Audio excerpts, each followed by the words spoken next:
तीसरी दशा पर चलते हैं।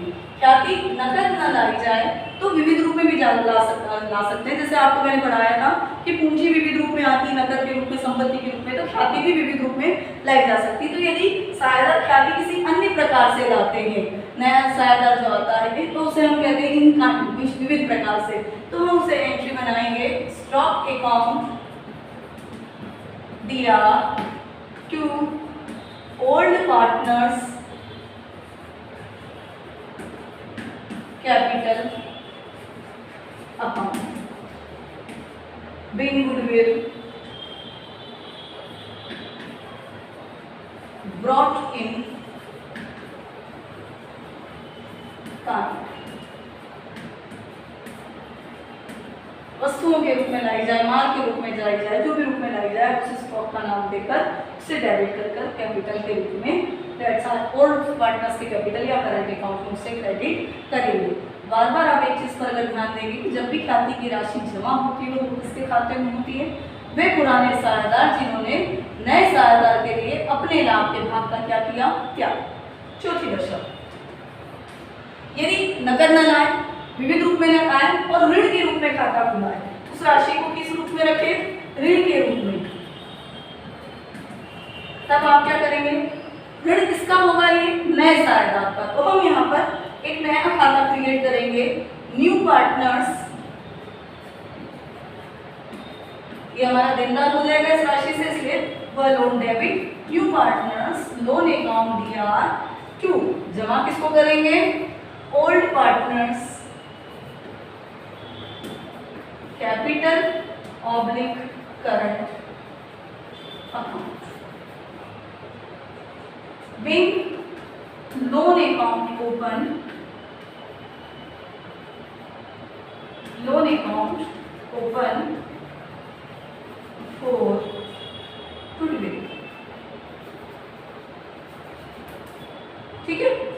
अब इन सबसे बिल्कुल अलग दशा, उसमें आप ध्यान दीजिएगा, यह दशा अक्सर काम आती है यदि नया साझेदार ख्याति की राशि नकद लाने में असमर्थ हो, ऋण खाता भी नहीं खुलवाता हो, तो ऐसी दशा में ख्याति का समायोजन परस्पर पूंजी खातों में किया जाता है।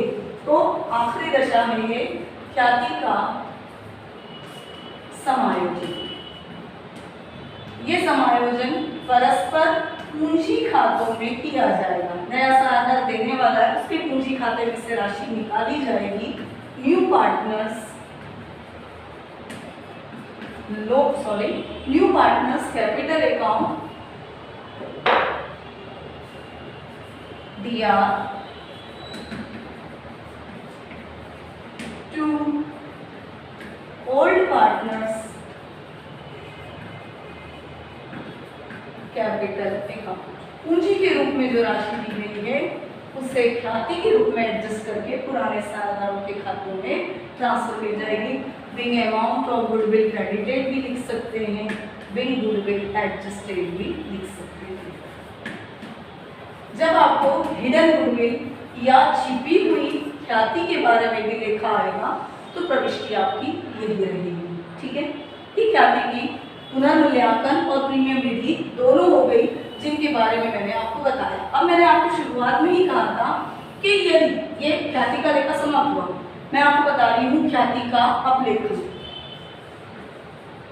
यदि पुरानी पुस्तकों में ख्याति दी गई हो तो आप उसे अपलिखित कैसे करेंगे? तो आप ये ध्यान रखना, नई फर्म का लेखा करने के पहले पुरानी ख्याति का अपलेखन होगा, ये आपको ध्यान रखना है। पुरानी ख्याति का अपलेखन कैसे करेंगे? यदि खाता खुला हुआ है ख्याति का तो वो संपत्ति के रूप में, उसे बंद करने के लिए हम क्या करेंगे? क्रेडिट। और वो बंद होगी किनके खातों से? पुराने साझेदारों के खातों से। तो आपकी बार एंट्री होगी ओल्ड पार्टनर्स कैपिटल अकाउंट दिया to goodwill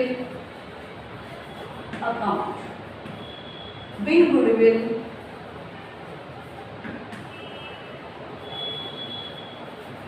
write of.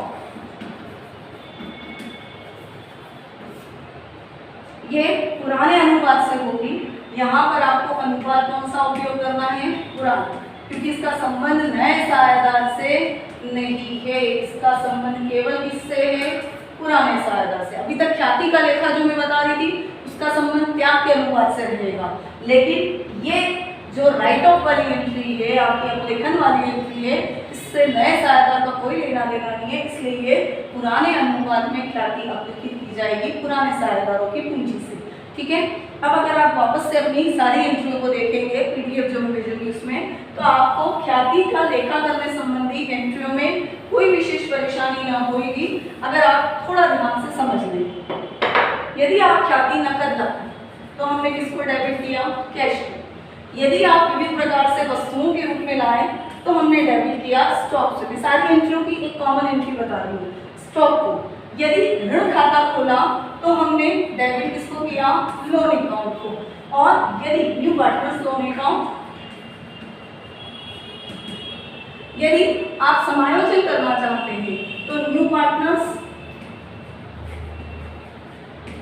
Capital account को डेबिट करेंगे। ठीक, या तो कैश अकाउंट दिया, या तो स्टॉक अकाउंट दिया, या लोन अकाउंट दिया, या कैपिटल अकाउंट दिया।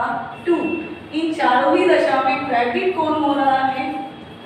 ओल्ड पार्टनर्स कैपिटल अकाउंट,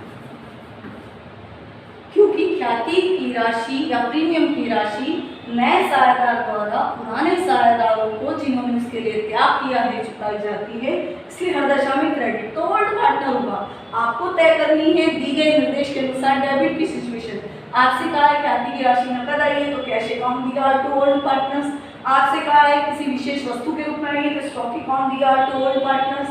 आपसे कहा है ऋण खाता खोलना है तो न्यू पार्टनर्स लोन अकाउंट दिया टू ओल्ड पार्टनर। आपसे कहा है नकद लाने में असमर्थ है, ख्याति का समायोजन करना है तो न्यू पार्टनर्स कैपिटल अकाउंट दिया to old partners capital account. जिस सिचुएशन को आप लिखेंगे उसके अकॉर्डिंग आपकी नरेशन बन जाएगी। अनुपात के लिए मैंने जो बताया वो आपको याद रखना है, या तो त्याग का अनुपात, त्याग का अनुपात न दिया हो तो पुराना अनुपात, पुराना भी न दिया हो तो समान अनुपात में ख्याति का लेखा किया।